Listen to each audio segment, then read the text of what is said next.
Got no idea what disinformation is, and I don't think the government's capable of it. Do you know who the greatest propagator of disinformation in the history of the world is? The U.S. government. Are you familiar with McNamara, the Pentagon Papers? Are you familiar with George W. Bush and the weapons of mass destruction? Are you familiar with Iran-Contra? I mean, think of all the debates and disputes we've had over the last 50 years in our country.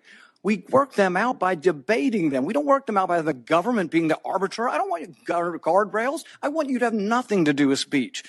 You think we can't determine, speech by traffickers is disinformation? You think the American people are so stupid they need you to tell them what the truth is? You can't even admit what the truth is with the Steele dossier. I don't trust government to figure out what the truth is. Woo! That was a fire rant by Senator Rand Paul to DHS Secretary Mayorkas. I'm going to run that back for people coming into the live stream, and I'm going to keep this brief, just a reaction video. But basically, they're starting to put together these disinformation units and branches of government to tell people, we, the government, combined with big tech, with the overlords of Google and Facebook, etc., we will tell you what to think. We will tell you what is disinformation, what is not, despite the fact in the last couple of years, they've already covered up so many things, from the Hunter Biden laptop story, which they talked about after the election, from the lab leak theory that it might have come from a lab. They covered that up for a year, and then they said that you're allowed to discuss that. So, the crazy part to me is, I know there's partisan politics, but there are a lot of left-wing activists, because of the media saying, well, there's a lot of racism and a lot of disinformation and QAnon and Donald Trump and whatever, so we need to police your speech. And these are the same left-wingers that don't trust government. They don't trust the Republican Party. I agree. You shouldn't. They don't trust Trump's administration. Great. That's awesome.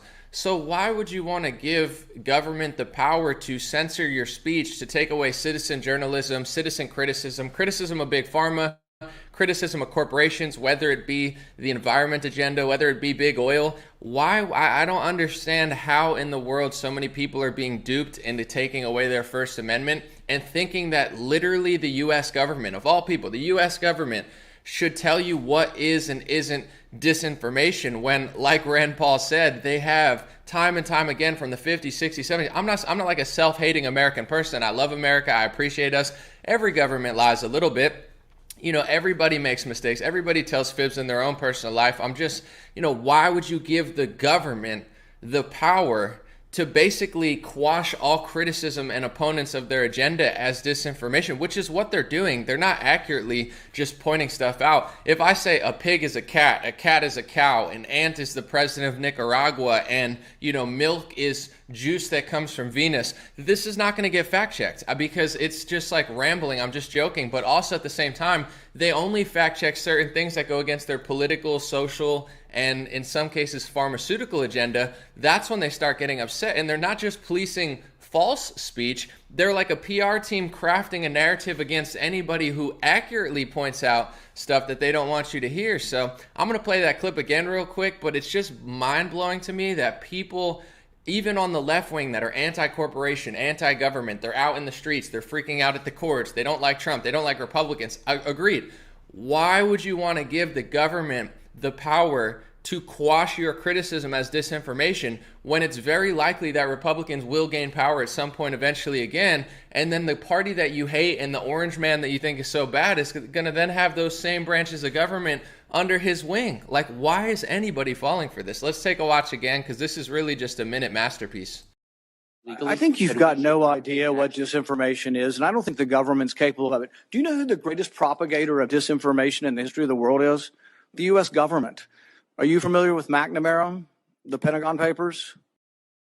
Are you familiar with George W. Bush and the weapons of mass destruction? Are you familiar with Iran-Contra? I mean, think of all the debates and disputes we've had over the last 50 years in our country. We work them out by debating them. We don't work them out by the government being the arbiter. I don't want you guardrails. I want you to have nothing to do with speech. You think we can't determine, speech by traffickers is disinformation? You think the American people are so stupid they need you to tell them what the truth is? You can't even admit what the truth is with the Steele dossier. I don't trust government to figure out what the truth is. Amen.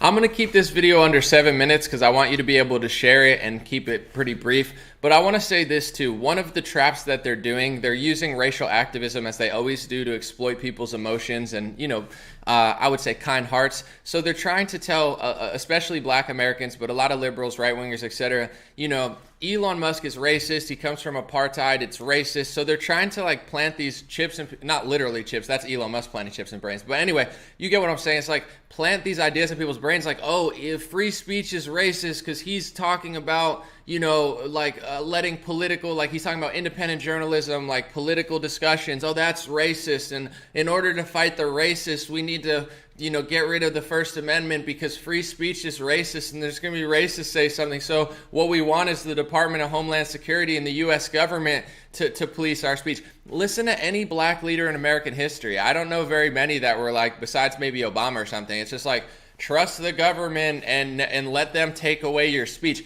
No black leader, left wing, right wing, pro-black, whatever, no black leader in history would have ever signed off on this idea. Not Malcolm X, not Martin Luther King, nobody. Oh yeah, let's give the government the power to say that your speech against them is disinformation. Let's give the government the power to say that criticism of Big Pharma is disinformation. Let's give the government power to, whether you want to talk about the Tuskegee experiment, whether you want to talk about racism, inequality, whatever you want to talk about. I don't care under the First Amendment. I don't have to agree, but nobody would have ever said, yeah, give the government and big tech, these massive billionaire tech corporations and oligarchs, give them the power to tell you that your criticism or your opinion is disinformation when they're constantly themselves spewing disinformation, lies, etc. So that's the trick that they're using to get left-wingers and a lot of black activists, is tying this idea that in a free market, racism is so bad that the only way to quash racism and the racists and to beat them is to give all this money, power, control to the federal government. And it's the same thing with taxes. I don't want to get on too big of a rant because I do want to keep this video brief, but it's like we all identify left wing, right wing, black, white. Very few people are like, I love the government, I trust the government, it's perfect. It's amazing. They deserve like immunity from everything. Nobody thinks that. Literally, even the most pro-government people don't think that. So the right wing semi understands, although most Republicans are phony and they just give away your money to Ukraine and stuff. But it's like, yeah, the government doesn't need any more money, power. Like they have enough, right? They're always. But the left wing is like, we're so against government, we're so against corporations, so we're going to side with Pfizer. We're going to take the side of big tech. We're going to take the side of censorship. We don't think us, the citizens, should have a voice. We should let the New York Times and Washington Post disseminate all the information. It's like, how are you going to be so against the government that you're in the streets freaking out over a courthouse in Antifa clothing, yet you want to give all this executive power to the same government that you hate? This is not your fantasy Karl Marx government that doesn't exist. It's the same government that you're out protesting against. I just don't understand why that's happening, but at the same time, I do. I know they're exploiting people's hate for right-wingers to manipulate a lot of left-wingers, and they're also exploiting racial activism to try to plant this idea in a lot of black activists and left-wing activists' head that, free speech is just racist and there's disinformation, QAnon. So the only way to defeat all that misinformation and disinformation is to let the federal government just oversee us as if there's some sort of authoritarian dictatorship. It's not the answer. Thank you, Rand Paul, for that little clip, and share it if you think it's good. God bless y'all. I'll be back, and I have a few more topics to talk about, probably later today, maybe tomorrow, but I'm going to keep this one brief and shareable. Have a beautiful day and a beautiful weekend. I hope you enjoyed your Cinco de Mayo.